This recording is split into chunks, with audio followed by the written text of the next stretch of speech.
hebat, siswa cerdas. Perkenalkan, nama saya Edi Junaidi, SPD. Saya mahasiswa PPG dalam jabatan kategori 1 tahap 2 tahun 2022 program studi pendidikan matematika Universitas Mula Warman. Pada kesempatan kali ini, saya akan menampilkan praktek baik atau best practice dengan menggunakan metode STAR, yaitu situasi, tantangan, aksi, dan refleksi hasil dampak terkait pengalaman mengatasi permasalahan siswa dalam pembelajaran matematika. Alhamdulillah, video best practice ini dapat diselesaikan atas bimbingan dosen pembimbing saya, yaitu Bapak Dr. Andes Kukuh, MPD. Dan lokasi dilaksanakannya best practice ini adalah di SMA Negeri 10 Samarinda di kelas 11 MIPA. Adapun tujuan yang ingin dicapai yakni untuk meningkatkan minat, kemampuan literasi, dan numerasi peserta didik dalam pembelajaran matematika dengan menerapkan model problem-based learning. Dan kondisi yang melatar belakangi pembuatan best practice ini adalah yang pertama, sebagian peserta didik tidak tertarik dan merasa sulit dengan mata pelajaran matematika. Yang kedua, guru masih melakukan pembelajaran yang monoton dan belum berpusat pada peserta didik. Yang ketiga, guru belum optimal dalam menggunakan model pembelajaran inovatif abad 21. Dan yang keempat, guru belum menggunakan media pembelajaran yang interaktif. Mengapa praktik ini penting untuk dibagikan? Yang pertama, pembelajaran di kelas akan lebih menyenangkan, sehingga dapat meningkatkan minat belajar peserta didik. Yang kedua, dapat membantu menumbuh kembangkan kemampuan literasi dan numerasi peserta didik dalam proses pemecahan masalah. Yang ketiga, sebagai bahan referensi bagi rekan guru lain dan menjadi motivasi untuk diri saya dalam memperbaiki kualitas pembelajaran. Peran dan tanggung jawab saya dalam best practice ini adalah yang pertama, saya sebagai guru menjadi fasilitator untuk peserta didik, di mana saya berperan memberikan pelayanan untuk ketersediaan fasilitas guna memberikan kemudahan dalam proses pembelajaran peserta didik. Yang kedua, yaitu merancang dan menyusun perangkat pembelajaran yang terbaik agar pembelajaran dapat maksimal. Dan yang ketiga, bertanggung jawab dalam melaksanakan pembelajaran yang efektif. Untuk tantangan yang saya hadapi, yang pertama adalah sebagian peserta didik belum percaya diri untuk bertanya dan mengemukakan pendapatnya. Yang kedua, peserta didik mudah melupakan materi prasyarat yang sudah pernah dipelajari sebelumnya. Dan yang ketiga, manajemen waktu dalam pembelajaran ketika menggunakan model problem-based learning. Dan yang keempat adalah menyusun dan merancang LKPD yang sesuai dengan karakteristik materi dan peserta didik. Pihak-pihak yang terlibat pada best practice ini adalah yang pertama yaitu dosen pembimbing, di mana untuk melakukan supervisi dan bimbingan terkait penyusunan best practice. Yang kedua, kepala sekolah, di mana kepala sekolah memberikan dukungan, saran, dan masukan untuk kelancaran proses penyusunan best practice. Dan yang ketiga adalah guru dan rekan sejawat. Guru adalah saya sendiri dan rekan sejawat itu untuk saling bertukar pikiran agar senantiasa dapat membuat kualitas pembelajaran semakin baik. Kemudian peserta didik yaitu kelas 11 MIPA tahun pelajaran 2022-2023. Aksi yang saya lakukan untuk menghadapi tantangan-tantangan adalah yang pertama, berkonsultasi dengan dosen pembimbing dan kepala sekolah. Yang kedua, berkolaborasi dengan rekan sejawat. Yang ketiga, menyusun rencana pembelajaran dengan model pembelajaran PBL menggunakan permasalahan kontekstual. Aksi keempat yang saya lakukan adalah mempersiapkan sarana dan prasarana yang akan digunakan dalam proses pembelajaran. Kemudian, memaksimalkan kegiatan pengelolaan kelas dan stimulus peserta didik agar lebih aktif dalam diskusi dan pembelajaran. Dan yang terakhir, aktif memberikan bimbingan kepada peserta didik baik secara individu maupun kelompok. Setelah hampir kurang lebih 3 bulan melaksanakan PPG di LPTK Universitas Munawarman, saya banyak mendapatkan hal baru seperti pemahaman teori dan praktek pembelajaran inovatif, kemampuan editing media dan video pembelajaran, serta dosen pembimbing yang luar biasa dan teman-teman baru para guru-guru hebat se-Indonesia. Izinkan saya menampilkan salah satu video pelaksanaan aksi saya di kelas 11 MIPA di SMA Negeri 10 Samarinda. Selamat menyaksikan. Assalamualaikum warahmatullahi wabarakatuh. Waalaikumsalam warahmatullahi wabarakatuh. Selamat pagi. Pagi, luar biasa, tetap semangat. Oke, luar biasa semangatnya. Bagaimana kabar kalian hari ini? Sehat semua? Sebelum kita mulai, Bapak mau cek kehadiran kalian dulu. Hari ini hadir semua? Hadir semua ya? Oke.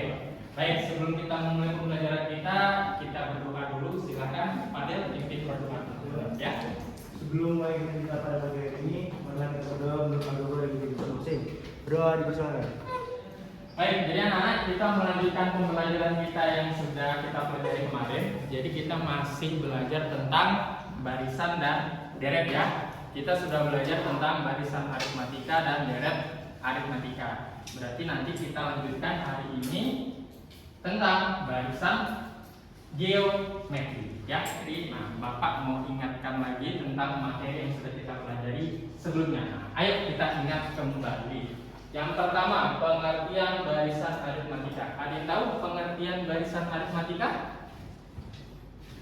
Ayo, baru dipelajari. Barisan aritmatika adalah barisan dengan pola yang penjumlahannya sama. ya, penjumlahan atau selisih antar dua suku yang berurutan ya sama ya. Jadi barisan aritmatika adalah barisan bilangan yang mempunyai beda atau selisih tetap antara dua suku yang berurutan. Itu adalah barisan aritmatika. Nah, terus ada simbol di sini, ada simbol A dan simbol UN. Ada yang tahu A itu simbol dari apa? A itu simbol suku pertama. Suku pertama. Kalau UN-nya berarti Suku ke M. suku ke M ya, betul sekali.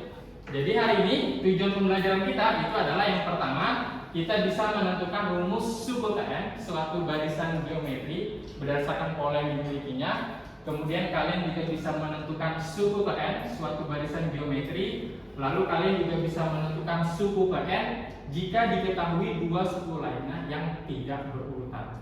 Terus yang terakhir, bisa menyelesaikan permasalahan kontekstual yang berkaitan dengan barisan geometri. Jadi ada 4 tujuan. Di sini Bapak punya video mengenai manfaat barisan dan deret geometri. Silahkan kalian simak ya. Nah, jadi itu adalah beberapa manfaat dari barisan dan deret geometri, dari pertambahan penduduk sampai pengembangan suatu. Oke, Bapak punya video lagi, ini berkaitan tentang barisan geometri. Jadi silahkan kalian simak lagi video berikut ya. Kali ini kita akan belajar mengenai barisan geometri dengan menghitung pertumbuhan populasi suatu bakteri. Coba kita simak cerita berikut.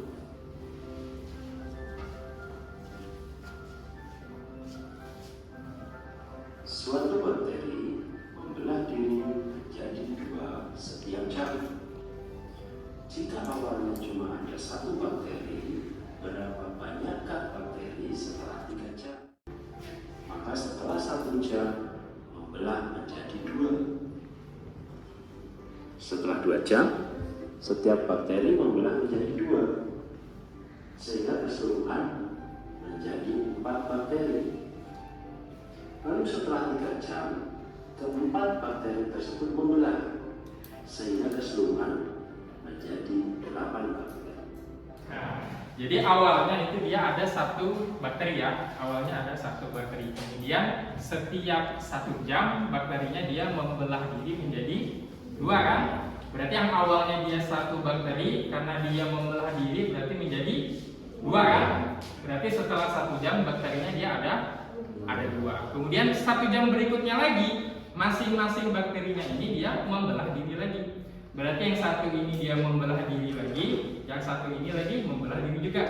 Berarti masing-masing membelah diri ya. Sehingga yang ini berarti jadi 2 lagi kan? Yang ini juga jadi 2. Berarti totalnya bakterinya ada 3. Berarti kalau misalkan Bapak tanya ketika 10 jam ke depan, berarti total bakterinya ada berapa? Cara mencarinya berarti bagaimana? 2 pangkat? Iya, 2 pangkat 10. Berarti tinggal kalian kalikan saja 2-nya sampai 10 kali seperti itu. Nah, itu berkaitan dengan barisan geometri ya. Nah, jadi biar lebih memahami, di sini Bapak akan bagikan LKPD. Jadi LKPD-nya di sini Bapak buat 2 tipe ya. Jadi ada tipe A dan tipe B.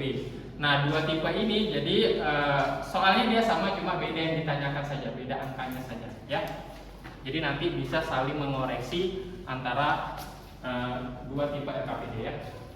Ini Bapak bagikan aktivitas yang akan kalian lakukan. Aktivitas yang pertama itu kalian akan melipat dan menggunting sebuah kertas. Nah, di LKPD itu kan Bapak tulisnya kertas karton. Di sini sudah Bapak siapkan. Bapak pikirnya kalau kertas karton kayaknya kebesaran dan agak terlalu lama, jadi Bapak siapkan kertas cover ini aja sebagai penggantinya ya. Bapak bagikan juga. Jadi nanti kertas ini yang akan kalian gunakan untuk dilipat dan diinjak. Oke, silahkan sekarang berdiskusi di kelompoknya masing-masing ya.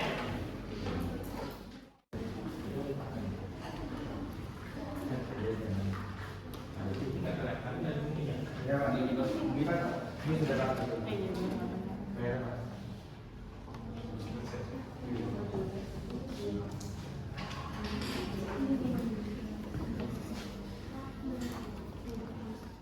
Itu menjadi 2. Nah, betul kan?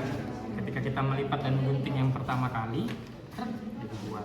Nah, sekarang kita lipat 2 lagi. Ini lipat 2, ini lipat 2. Berarti itu adalah proses melipat dan menggunting yang kedua. Nanti kita berapa? Ada berapa banyak kertasnya? Ya. Oke, berarti pada saat 5 totalnya ada berapa tuh? 32 Pak. Sip, berarti ada 32 potongan lembar kertas. Ya.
merepresentasikan aktivitas pertama. Kedua, dalam soal yang pertama yaitu apakah bilangan yang menyatakan banyak potongan kertas membentuk suatu pola barisan bilangan? Jelaskan. Jawabannya adalah iya. Potongan kertas tersebut membentuk barisan bilangan 2, 4, 8, 16, dan 32. Soal yang kedua yaitu adalah apakah perbandingan antara dua suku yang berurutan selalu sama atau tetap? Jelaskan. Perbandingan antara dua suku berurutan selalu sama yaitu selalu dikali 2, yaitu 2 dikali 4, 2 dikali 2 hasilnya adalah 4, 4 dikali 2 hasilnya 8. Pada pola yang kedua ada sebanyak 4 potongan kertas, maka 4 sama dengan 2 dikali 2 pangkat 2 min 1 sama dengan 2 dikali 2 min 1. Pola ketiga atau Q3 ada sebanyak 8 potongan kertas, maka 8 dikali 2 dikali 2 pangkat 3 dikurang 1, maka hasilnya akan 2 dikali 2 pangkat 2. Dan seterusnya dengan cara yang sama untuk pola dengan N mencari UN. Kita peroleh yaitu UN sama dengan 2 dikali 2N 2N dikurang 1. Oke, jadi luar biasa untuk kelompoknya Yara sudah jelas sekali ya dijelaskan. Jadi ketika kita melipat dan menggunting kertas yang pertama dari kertas yang awal itu 1 ini, ketika kita lipat dan kita gunting jadi 2, kita belah jadi 2, maka potongan kertasnya ada 2. Kemudian masing-masing itu kita lipat dan gunting lagi jadi 4, jadi 8, jadi 16 dan seterusnya. Berarti kita bisa menentukan potongan kertas ketika berapapun kita mau melipat dan guntingnya. Misalkan nih, kalau kita lipat dan gunting ketika 12 kali kita lipat dan kita gunting, berarti rumusnya bagaimana? 2 dikali 2 pangkat 12 dikurang 1. Nanti rumusnya kita sudah didapatkan dari sini ya. Berarti ada 4096 potongan kertas. Bayangkan kalau kalian disuruh melipat dan menggunting kertas tersebut sampai 12 kali. Berarti total kertas yang kalian dapatkan nanti berapa? 4090. Assalamualaikum warahmatullahi wabarakatuh dan selamat pagi.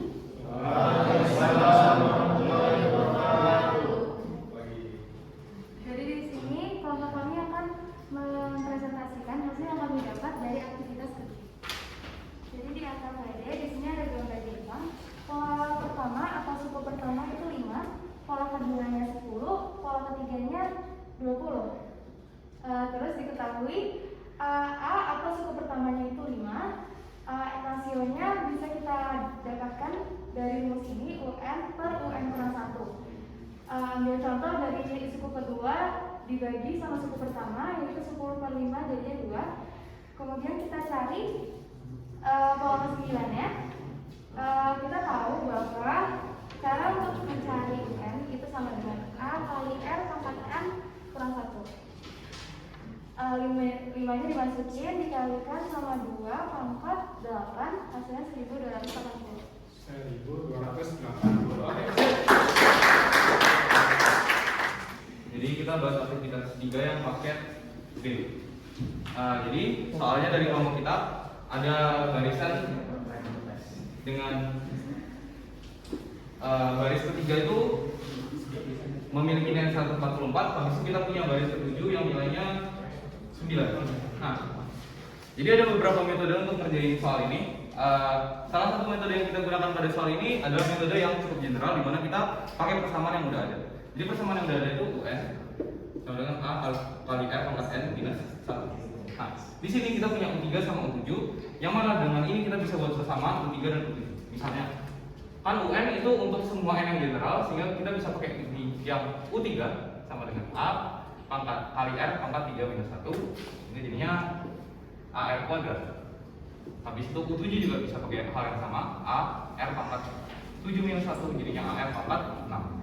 Nah, 9 sama dengan A kali R pangkat 6.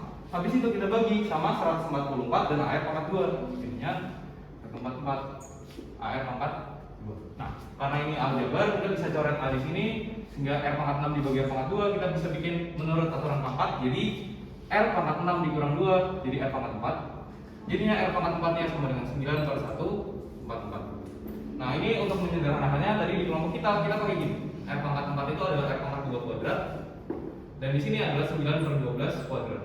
Karena 9 kuadrat itu 9, 12 kuadrat itu 144. Di sini kita punya R kuadrat sama dengan 3/12, yang kalau kita sederhanakan jadi 1/4 dan R-nya adalah setengah. Yang ditanyakan adalah suku ke 10 ya, suku ke 10. Kalau yang tipe A berarti suku ke 9. Jadi A suku ke 9. Yang tipe A dapatnya berapa kalau suku ke 9? 9/4. Yang suku ke-10-nya adalah 9/8. Nah, sebenarnya bisa ditemukan antara kedua itu. Ya, antara suku ke 9 dan suku ke 10. Suku ke 9 sama suku ke 10. Suku ke 10 tadi kelompoknya Alvero dapatnya 9/8. Kemudian suku ke 9 yang dibahas tadi dapatnya 9/4. Dari 9/4 ke 9/8 berarti dia dikali berapa? Dikali 1/2. Berarti 1/2 ini adalah rasionya ya. Dan tadi juga sudah dapat nih kelompoknya Alvero dapatnya rasionya 1/2. Terus apa yang bisa kita simpulkan dari pembelajaran hari ini? Hari ini kita belajar tentang barisan geometri. Nah, berarti kira-kira apa yang bisa kalian simpulkan? Apa sih barisan geometri itu? Ya, siapa yang mau menyimpulkan? Siapa? Edson? Ya, silakan. Apa itu barisan geometri? Ya, pergi. Ya baik. Yang bisa saya ambil dari materi pada pelajaran TIG hari ini mengenai barisan geometri, yaitu pertama yang kita pahami dari barisan geometri itu merupakan suatu pola bilangan yang bisa kita lihat dengan jelas sama seperti aritmatika. Namun beda dengan aritmatika, itu dia pola bilangannya antara satu dan bilangan lainnya itu penjumlahan atau perkurangan. Beda dengan geometri, yaitu merupakan pembagian, bisa juga perkalian. Tapi di sini kita bisa juga ubah dari pembagian itu jadi perkalian dengan cara kita ubah jadi sebuah bentuk pecahan. Nah, selanjutnya rasio itu dia harus bernilai tetap. Bagaimana pembelajaran hari ini? Bisa dipahami? Seru. Oke, seru ya. Terus apa yang ada 4 soal? Ada 4 soal. Coba saya tanya dulu deh yang nomor 1. Nomor 1 kan ini ada barisan geometri nih. 100, 20, 4, 4/5 dan seterusnya. Yang ditanya adalah rumus suku KN barisan geometri. Berarti yang ditanya adalah UN-nya. Kalau A-nya berarti berapa? 100. Terus kalau R-nya berarti berapa? 1/5. Dapat 1/5 dari mana? Dari 100 bagi 20, 4 dibagi 4/5. Ya, berarti suku kedua dibagi suku pertama, atau suku ketiga dibagi suku kedua, atau suku keempat dibagi suku ketiga, dan seterusnya. Jadi kita membagikan antara dua suku yang berurutan. Oke deh, berarti 4 soal ini jadi tugas buat kalian. Jadi dikumpul di pertemuan ini. Karena di awal tadi kita memulai dengan doa, berarti kita akhiri dengan doa. Ya, silakan Fadel pimpin berdoa. Untuk mengakhiri kita pada pagi siang hari ini, marilah kita berdoa menurut agama kita masing-masing. Berdoa dipersilakan.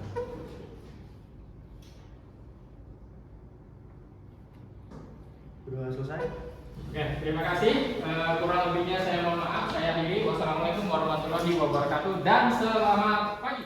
Untuk refleksi hasil dan dampak dari aksi-aksi yang sudah saya lakukan, yang pertama, peserta didik lebih aktif dalam proses pembelajaran, di mana pembelajaran lebih interaktif dan terpusat pada peserta didik.